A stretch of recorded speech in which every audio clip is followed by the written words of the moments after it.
Thank you very much. Well, good morning, ladies and gentlemen. It's wonderful to be here in Adelaide, and I've got to say I'm absolutely delighted to see so many familiar faces from my history who maybe not caught up with for a few years, so it's good to see you all. I'm from Bendigo Smart Start Superannuation. We're an education partner of Interprac. I'm very proud to be so. I've got about I actually started in the industry in March 1996, so just ticked over 25 years. And as Mark alluded to, what I'm going to talk about today, some of it's really basic and simple, some of it's really slightly more complex, but it's really around some best practice things to bear in mind and some really obvious things that you maybe not have thought of that I've seen around the traps from dealing with sort of 400 or 500 financial planning businesses over that period of time. I want to set a target. So if you can each try and find three bullet points to take away in 40 minutes, that means you've got 13 minutes and 20 seconds for each bullet point. So if you want to set yourself a timer, if you want to set a stretch target, you can go for 5, which is one every 8 minutes. What we're going to consider about your practice over the course of the next 40 minutes is 3 very specific areas of looking at your practice. The first is your client experience. So to put yourself in your client's shoes and what do they look, feel, see, experience through the whole financial planning process in your specific business. Then we're going to consider your staff experience, which is something that's commonly overlooked and can be far better managed with some time and effort put into it. And then finally, your experience. Why did you get into this business? Ultimately, what's your goal and how are you managing that? The first thing I'll say is when we consider the staff experience, if you probably walk through the reception area of your business half a dozen times a day. You arrive, you go out for lunch, you leave. If you actually extrapolate that out, that means you walk through your reception area 1,500 times a year, okay? When was the last time you actually stopped and had a really good look at it as if you were looking at it for the very first time, okay? It's just something we don't do because we do it day in, day out. We don't actually take a first impression of what the practice looks like. Whereas the clients that do pass through that, that's what they're doing the first time they come through your practice. And what I want to think about, there's some bullet points there, and please feel free to ask any questions or interact. Delighted to make it an interactive session. What I want to talk about first, though, is when your clients are in the reception area, what are they actually hearing?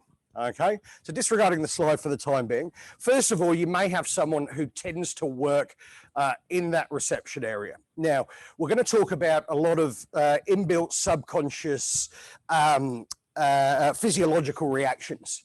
And the fact of the matter is, if you have a number of different chairs in your reception area, one of them is the hot seat. So what that means is if the reception area were empty and you had 10 different individuals come in at a different time, 8 of them would probably all sit on the same chair. Because this comes back to a fight and flight, personal distancing. It might be back to the wall, might be facing the door, whatever it is. Ask your receptionist which seat in that area, in your reception area, your welcoming area, is actually the hot seat. Where do people always sit? And then go sit in it. And then concentrate on what are you actually hearing. You know, do you have someone, can you hear an accountant who's really loud on the phone? Or, you know, can you hear, is it near the water cooler and you can hear people gossiping about maths last night or whatever it is? What is the experience there? The other thing with respect to hearing is often the initial oral interaction will be on the telephone. So what do clients hear when they phone your business? Now, ideally, whoever answers the phone in the same professional manner every way. But more importantly, what happens when they get put on hold? Now, traditionally, one of 3 things happens. The hold music is a radio station. So it might be an FM radio station with Mick Malloy telling a completely inappropriate joke, or an AM radio station where your prospective client, is listening to an advert from the competitor. Okay, it might be Greensleeves which is probably the best of the three I'm going to talk about. That hold music, at least they know on hold. I always like to visualize that it's actually a live orchestra playing to me while I'm on hold, and I won't have that illusion shattered. The third thing, which is the most dangerous, and I'm sure we've all experienced this, is you ring up and you say, okay, can I speak to Dave, please? And it says, oh, certainly, I'll just put you on hold. And it goes click. And you don't know whether you're on hold, whether you've been hung up on, or whatever it is. So this is a really important first impression. I hate that third one. Now, what's the easy way to remedy that is have green sleeves, or for a small investment with someone like Messages on Hold, and by the way, I'm disinterested, they will provide messaging with a voice artist that will update your messaging a couple of times a year. It's only a couple of $100, but it's making that professional first impression. Okay, let's go back to the hot seat. So we've thought about, well, what might you be hearing in the hot seat? Also, what are you looking at? So if that hot seat is there and it's going down you're looking down the corridor to the bathrooms, that's probably not ideal. The reception area should be designed that hot seat is looking at a message, whether that's your client value proposition or any other sort of messaging, relative marketing material. That's what you should be facing from that hot seat. So actually physically do the experience as if you're a client to see what would occur. Four traps for a reception area. One is inappropriate awards. Okay. Now, what I mean by inappropriate awards, I walked into a practice as recently as a couple of years ago, and they had a nice Perspex trophy on their reception area, which was Scandia's Advisor of the Year 2004. Okay. Now, that's not a great impression for a couple of reasons. Well, you're celebrating what you were doing 17 years ago, and it's from a product provider. And clients now know the issues with overly supporting specific product providers. Advice awards, licensee awards, industry awards, they're fantastic to display, but be really careful about any legacy or current awards that are provided to you by product providers. Second is the share charts. Okay. Still walk into lots of practices and there might be, showing the volatility, but it cut off 3 or 4 years ago. Once again, clients pick up on that. The one thing that is hugely dangerous is visible files. I will still see this everywhere. In fact, so put yourself in the client's shoes. If I'm in the reception area or the meeting room or whatever, even if I can't see the client names, but I can see client files, I'm thinking to myself, you don't respect that person's privacy and therefore you're not going to accept mine. I walked past an office in another state in the last couple of weeks and the paraplanner's office was next to a glass shopfront.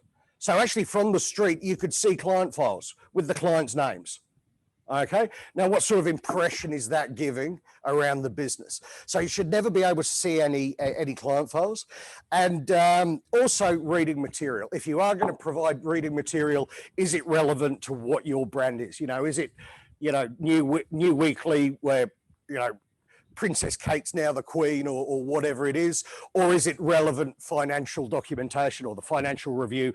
I think in a post-COVID world, people are less and less likely to read communal magazines. I think we saw that pre-COVID as well. Most people sit in the hot seat and then start reading their Twitter or their news feed or whatever on the phone. I'd almost been reading materials unless they're relevant to your business or your process or your client value proposition. Okay, so that's the reception area out of the way. Now we're going to talk. We're going to sort of get into the as I say, the subconscious physiological reactions, and the first point there is fight or flight. Okay, now I think that's probably a bit excessive. It really means personal space and the invasion of personal space. Now, the space between human beings is a whole study called proxemics. Okay, and I'm going to give you a couple of examples to show why this happens. We don't really, well, we have vague understanding of why this occurs, but I want to give you some examples to show to you how it exists all the time. I'd like a volunteer.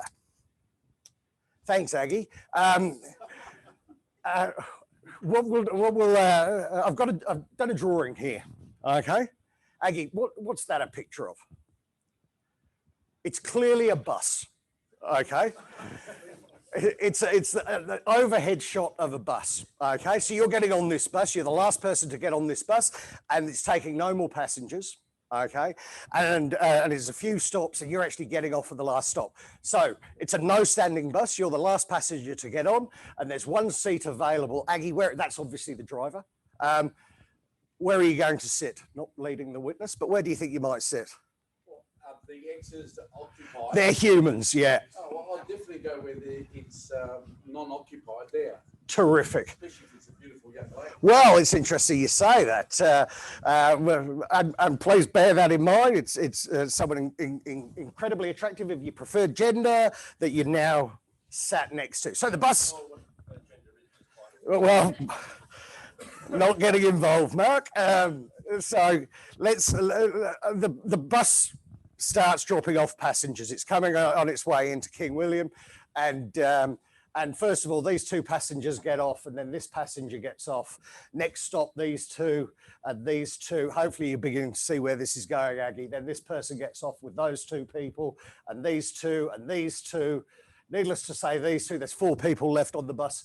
These 2 people get off. So there's still about 10 minutes to go, and there's 2 people left. Sorry, 3, because we've still got the driver. There's 2 passengers left on the bus. This complete stranger and you. All right. So this is pre-COVID. Do you get up and move or not? Definitely not. Why not? Because by the time that I've sat there and whatever, I've already engaged in that person.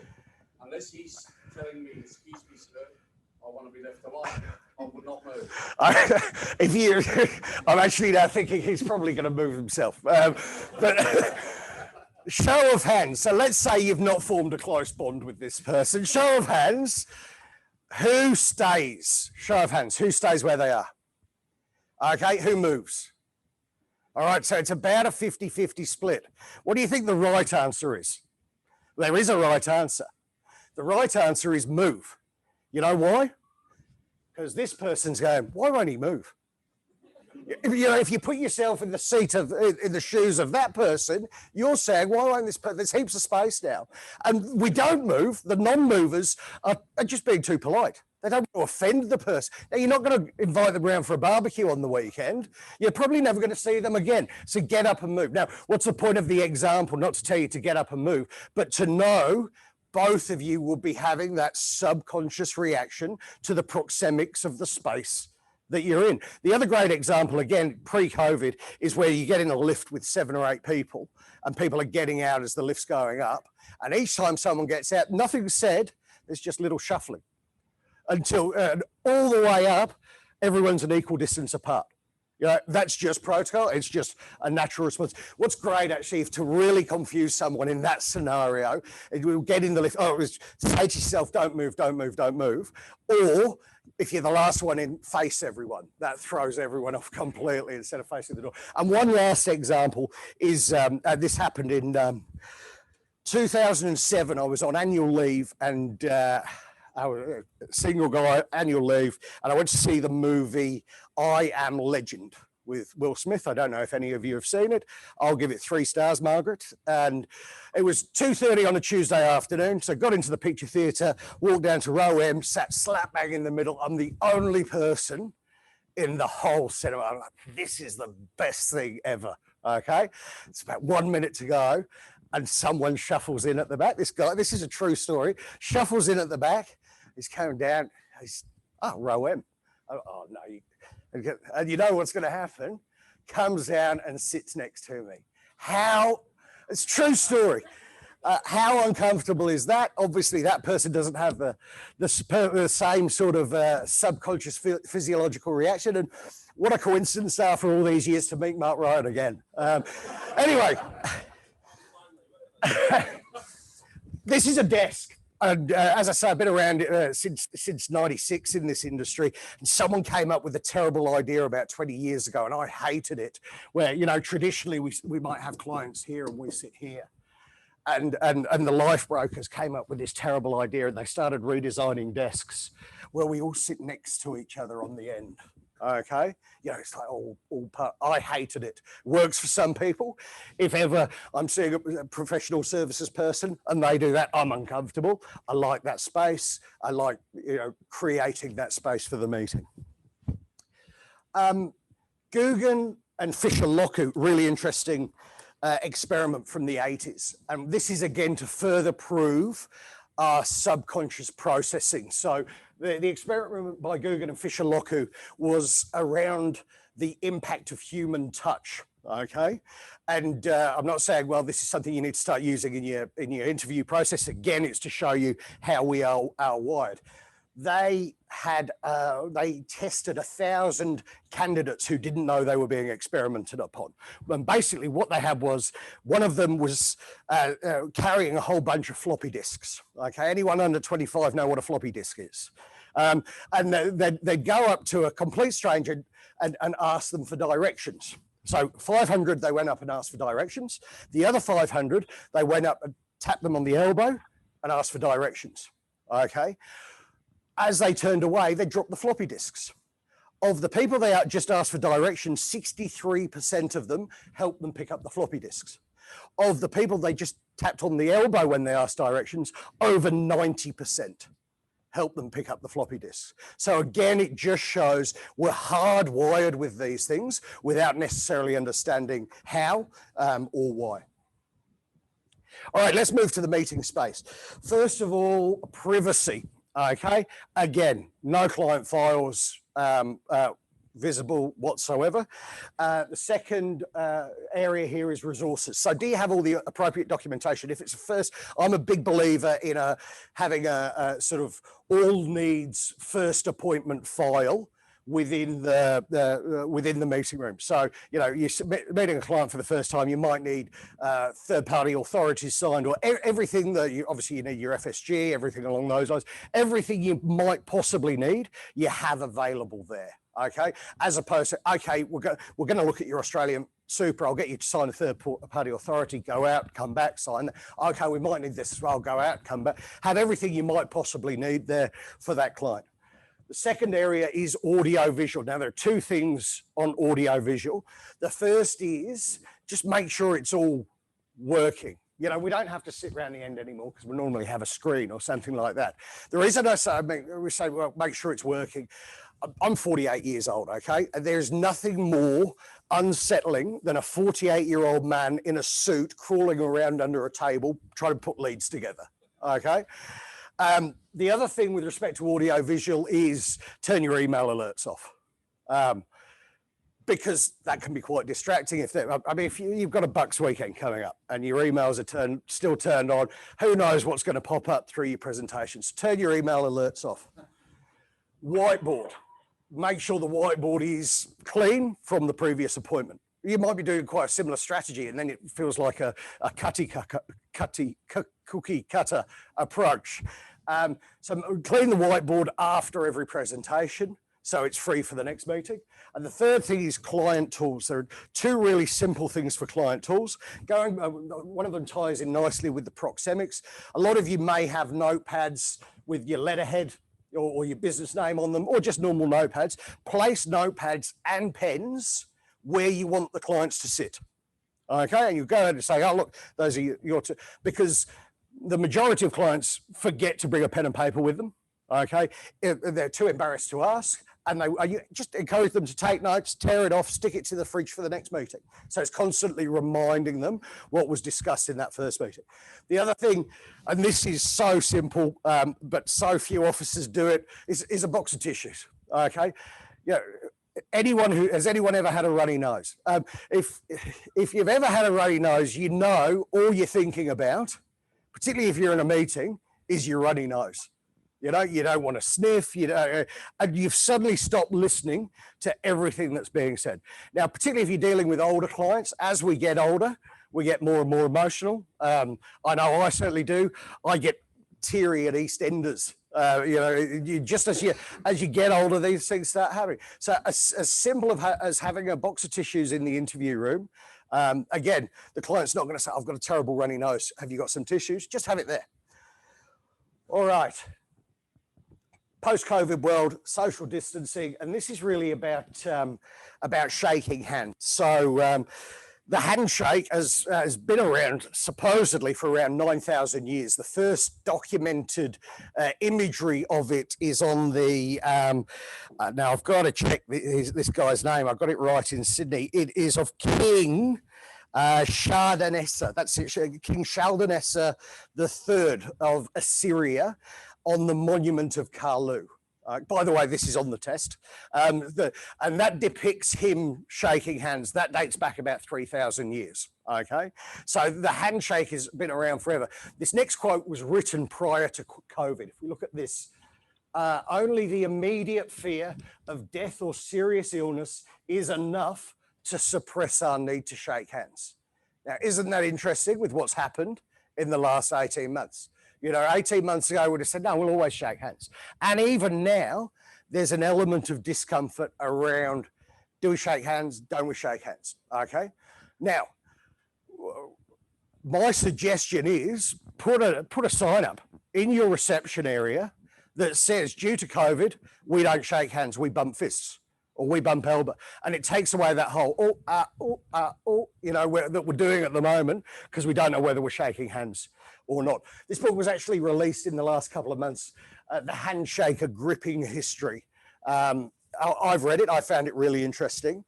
It's probably not for everyone, but I read a review of it, and the review described it as joyously unboring, which I think is a wonderful book review. And I'll be delighted if anyone on their feedback sheets can describe my presentation as joyously unboring. I'll take that, or charmingly ramshackle. So either of those descriptions are good. So on the handshake, it is a real thing for a lot of people. Even if it's not, if you think it's nonsense, I want to shake hands, you've got to think about your client demographic and let them know to take away that awkwardness.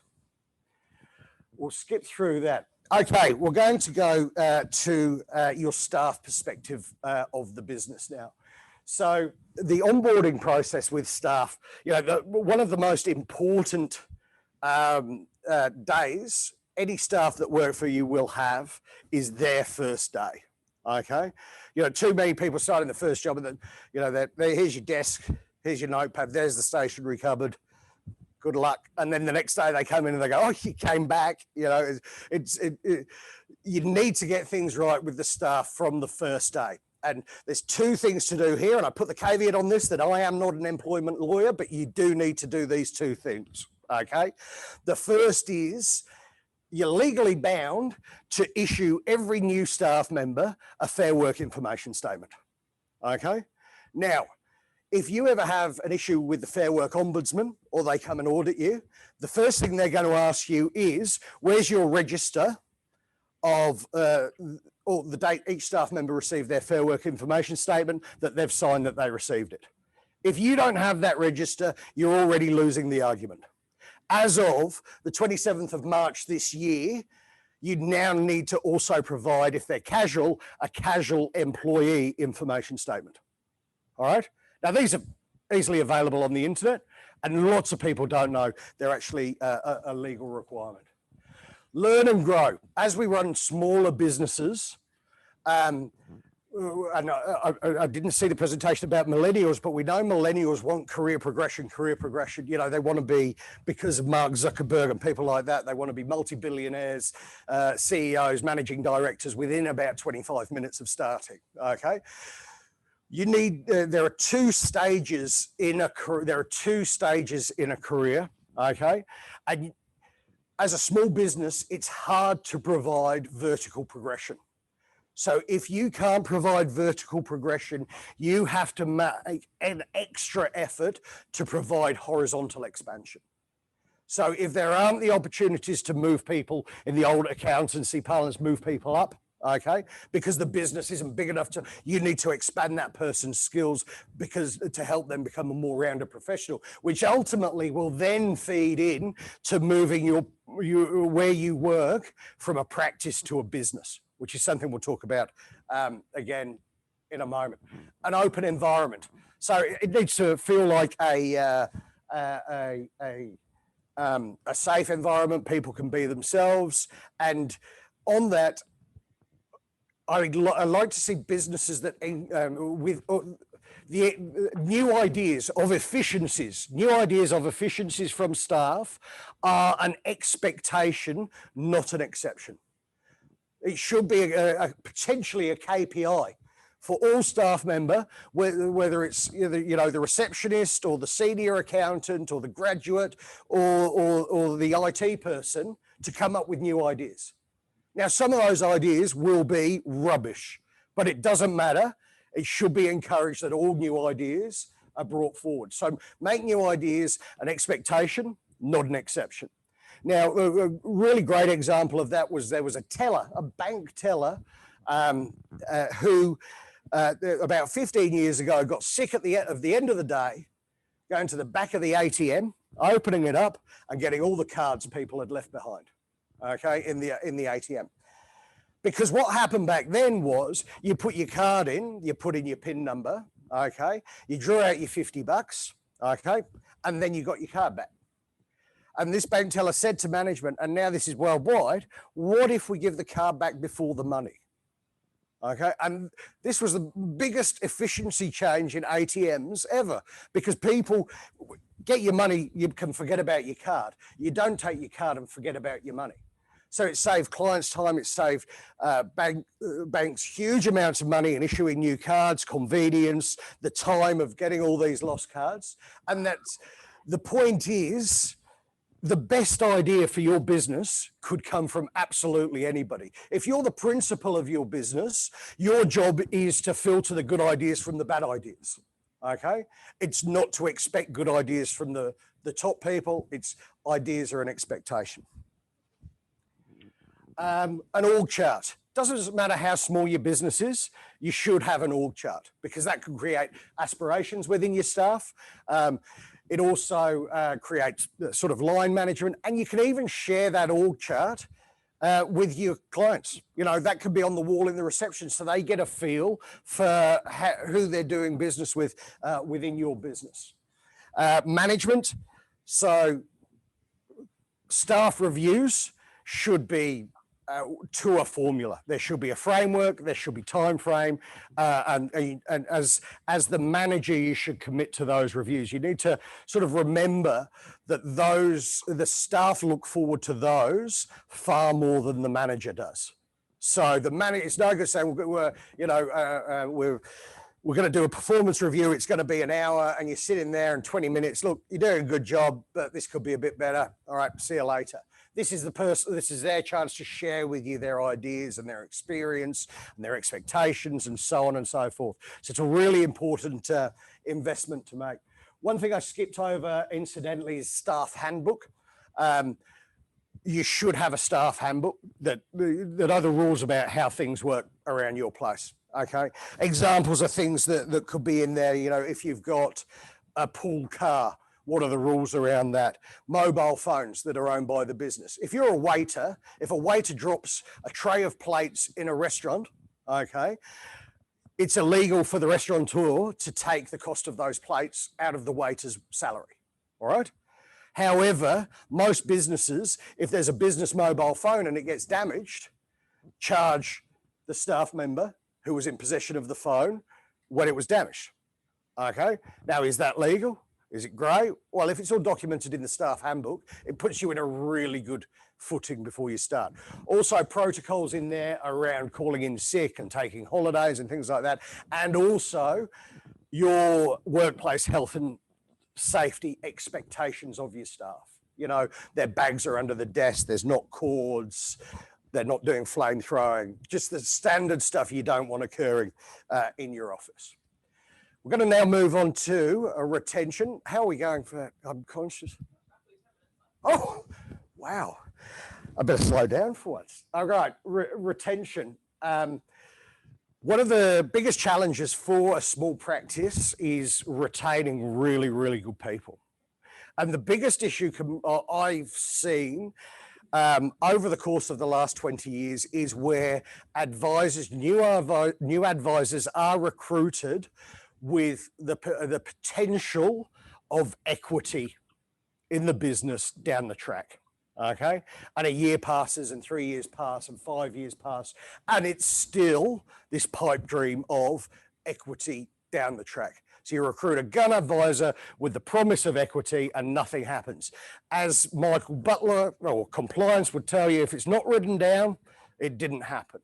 If you're serious about divesting equity over a period of time, the rules for that need to be set out at the very start.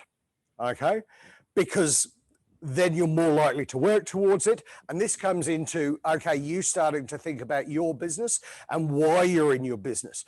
I mentioned it before. Now, if you run this business, and you might be running a terrific business, but there's no opportunity for vertical progression for you. So what are you doing as an individual to make sure you're experiencing that horizontal expansion?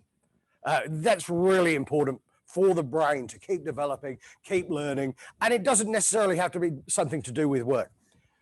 Anyway, there was a study in 2018 done by the United States Financial Planning Association about succession planning.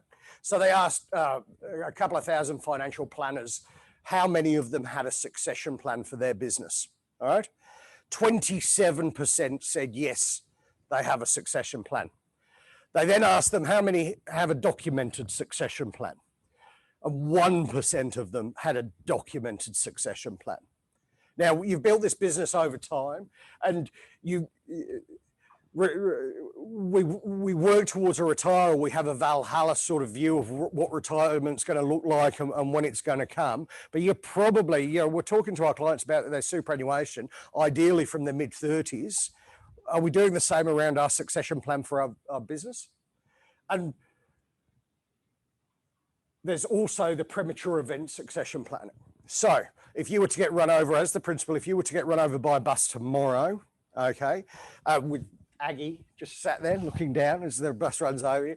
If you were to get run over by a bus tomorrow, first of all, what would it mean to your family?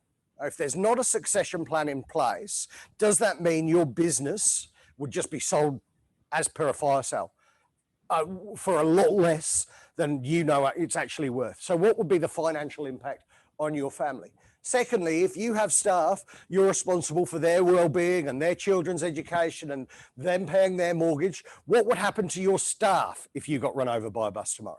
How would they meet the mortgage payment in a month when the business doesn't exist anymore? And thirdly, and every financial planner I've met ever say, I'm in it for my clients. I love my clients. I'm doing all this for my clients. What would happen to your clients if you didn't have a succession plan in place for your business? We talk to our clients all the time about risk insurance and, life, TPD, trauma, school fees, so on and so forth. Do we do it with respect to our own business? Also, only 11% of financial planners have a documented retirement plan as well, just as a side note. We'll come to practice versus business in a moment. So if your succession plan is internal succession planning, you need to identify an individual who ticks 4 boxes, okay? Do they want to run a business? Some people are really good financial planners, but maybe don't have the desire to run a business. Secondly, do you think they actually have the skills to run a business? Again, they might be a brilliant practitioner, but are they the head of a business? The third gets tricky, which is capacity. They might have the skills, they might have the wherewithal and the ability, but will they be in a financial position to take on debt to buy you out? Because it's not, if they've got everything else, okay, unless you're looking at vendor finance or something along those lines, do they actually have the capacity to raise the funds to take over the business? And also vision. Is their vision aligned to what your vision for your business has been? And notice I say aligned to. Doesn't have to be exactly the same. And you can encourage it to be slightly different because that's the modernization of business. But do they fundamentally have the same values, ethics, morals, and vision for your clients that you do? And then the other alternative is external succession planning. How many of you have spoken to other firms as part of Interprac here in South Australia about, okay, are you interested in being part of my succession plan? You know, this is my time frame. This is what I'm looking to do. This is what the handover would look like, and agreement around funding. So with respect to succession planning, again, documentation is absolutely key. When it comes to that advisor you've recruited with the idea of divesting equity, that should be in the letter of offer. And just that point there, and by the way, it doesn't necessarily have to be the financial planner. You might have a gun office manager who actually wants to take over the business because they're a really good manager and they could run a really good business. What we've seen over the last 20 years is a move away from what's called the EWYK model. So EWYK was the traditional financial planning model. The banks all employed it. That stands for eat what you kill. So a financial planner was recruited and whatever business they wrote, they got a share of that revenue.